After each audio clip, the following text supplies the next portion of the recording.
아나운서. 중동 전역을 겨냥한 이란의 공격이 36일째 계속되는 가운데 전면전으로 비화될 조짐이 짙어지고 있습니다.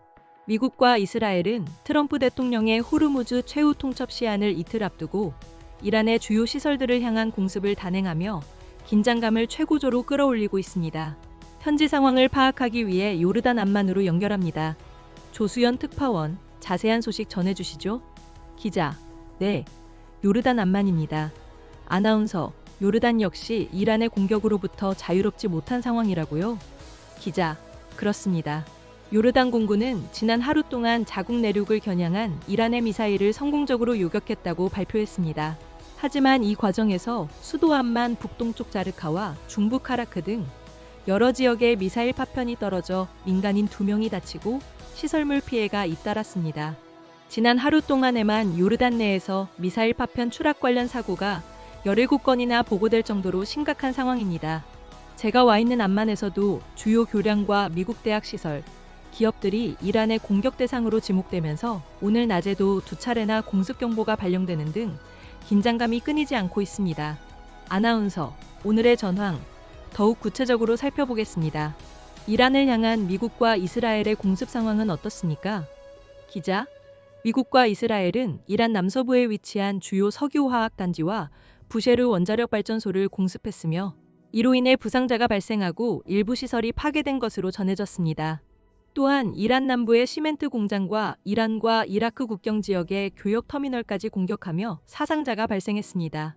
이스라엘군은 또한 레바논 국경에서도 친이란 무장정파 헤즈볼라를 상대로 지상전과 공습을 강화하고 있습니다. 오늘 수도 베이루트의 헤즈볼라 주요 기반 시설을 타격했으며 이스라엘의 드론 공격으로 레바논 남부에서 2명이 사망했습니다. 이에 맞서 헤즈볼라 역시 레바논 남부에 주둔하고 있는 이스라엘군을 겨냥해 로켓을 발사했다고 밝혔습니다.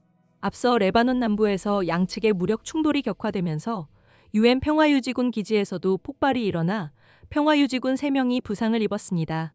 헤즈볼라는 이란을 돕기 위해 이스라엘 본토를 향한 로켓과 드론 공격도 이어가고 있습니다.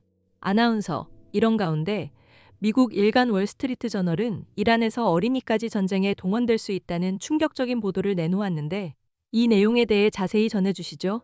기자, 네. 월스트리트 저널 보도에 따르면 이란이 미국의 지상군 공격에 대비해 석유 항구 방어를 강화하는 한편 12살 어린이까지 동원해 병력을 충원하려는 움직임을 보이고 있다는 것입니다. 월스트리트 저널은 이란 의회 국가안보위원회 위원장이 하르그 섬을 방문한 이후 이란이 이 섬을 요새화하는 데 박차를 가하고 있다고 분석했습니다. 또한 중부 이스파한 등 주요 도시와 인근 마을에 새로운 검문소가 설치되었으며 미군에 맞설 자원병을 모집하는 캠페인을 시작했다고 전했습니다.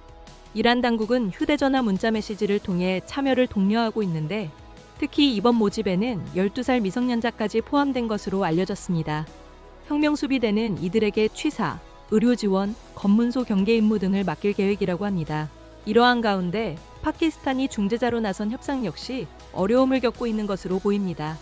이란이 미국 측 인사들을 만날 의향이 없으며 미국 요구를 수용할 수 없다는 입장을 전해온 것으로 알려졌습니다. 이란 파르스 통신은 미국의 48시간 휴전 제안에 대해 이란 정부가 대규모 공격으로 거부 의사를 분명히 했다고 보도했습니다. 트럼프 대통령의 호르무즈 최후 통첩 시한인 오는 6일 이전에 미국이 이란을 강력히 타격할 수 있다는 관측까지 나오면서 중동 지역의 긴장감은 더욱 높아지고 있습니다. 지금까지 요르단 암만에서 YTN 조수연이었습니다.